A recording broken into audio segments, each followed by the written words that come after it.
எல்லாருக்கும் வணக்கம்.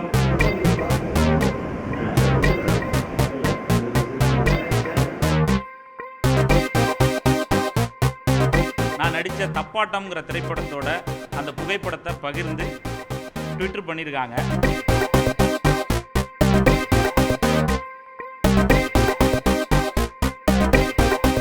உலக அளவுக்கு ஃபேமஸ் பண்ணிய மரியாதைக்குரிய எலன் மாஸ்க் அவர்களுக்கு இந்த நேரத்தில் நன்றி தெரிவிச்சுக்கிறேன்.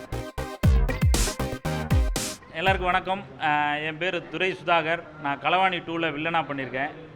இன்றைக்கி மரியாதைக்குரிய எலன் மாஸ்க் அவர்கள் அவரோட ட்விட்டர் பேஜில் நான் நடித்த தப்பாட்டம்ங்கிற திரைப்படத்தோட அந்த புகைப்படத்தை பகிர்ந்து ட்விட்டர் பண்ணியிருக்காங்க.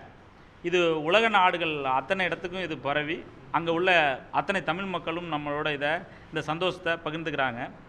என்னென்னா இது தமிழ் திரைப்படத்திற்கு கிடைத்த ஒரு அங்கீகாரமாக தான் நினைக்கிறேன். என்னென்னா அந்த திரைப்படம் ஒரு சிறிய முதலீட்டில் எடுக்கப்பட்ட ஒரு திரைப்படம்.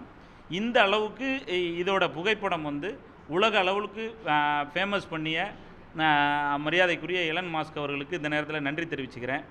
அவருக்கு இந்த புகைப்படத்தை கொண்டு போய் சேர்க்கிற அவர் அளவுக்கு கொண்டு போய் சேர்த்த சமூக வலைத்தளங்கள், ஊடகங்கள், மீம்ஸ் கிரியேட்டர்கள் அத்தனை பேருக்கும் என்னுடைய நன்றியை தெரிவிச்சுக்கிறேன்.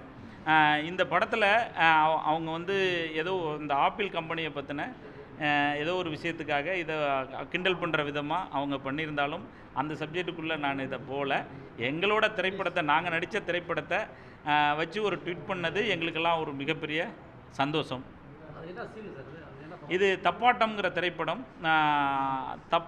அந்த பறை இசையை பற்றியும் ஒரு கணவன் மனைவிக்கு இடையில் ஒரு சந்தேகம்ங்கிற ஒன்று வந்துச்சுன்னா அந்த அவங்களுடைய வாழ்க்கை எந்த அளவுக்கு சீரழியுங்கிறத வச்சு இயக்குனர் ஒரு சிறிய ஒரு முதலீட்டில் ஒரு படம் எடுத்தாங்க.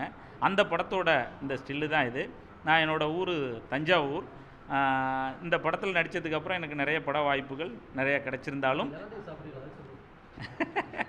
இளநீங்கிறது இப்போ எல்லாருக்குமே இது இப்போ நிறைய பேர் கூட இப்போ இன்றைக்கெல்லாம் கேட்டாங்க, நீங்கள் என்ன இளநீரோட அம்பாசிடர் மாதிரி ஆக போகிறீங்களா, என்ன இதுன்னு இப்படியெல்லாம் கேட்டாங்க. இது ஒரு எதேச்சையாக நடந்த விஷயந்தான். ஒரு கணவன் மனைவிக்குள்ளற ஒரு அன்னோனியம், ஒரு காதலன் காதலிக்குள்ளற ஒரு கிராமங்களில் லவ் பண்ணுறவங்க இதை நீங்கள் ஒரு ஆபாசமாக பார்க்க வேண்டிய அவசியம் இல்லை. இப்போ என்ன சின்ன குழந்தைங்களுக்கெல்லாம் இப்போ அந்த காலத்தில் பார்த்தீங்கன்னாக்க வெத்தலை பாக்கு இதெல்லாம் மென்று நம்ம கடிச்செல்லாம் கொடுப்போம். அந்த மாதிரி இது ஆபாசம்லாம் இல்லாமல் ஒரு இளநீ குடிக்கிறதுலே ஒரு அன்னோனியம், ஒரு கணவன் மனைவிக்குள்ளற உள்ள அன்னோனியத்தை காமிக்கப்பட்டதுக்காக எடுத்த படம் தான் இது. செய்திகளை உடனுக்குடன் தெரிந்து கொள்ள உடனே சப்ஸ்கிரைப் பண்ணுங்க.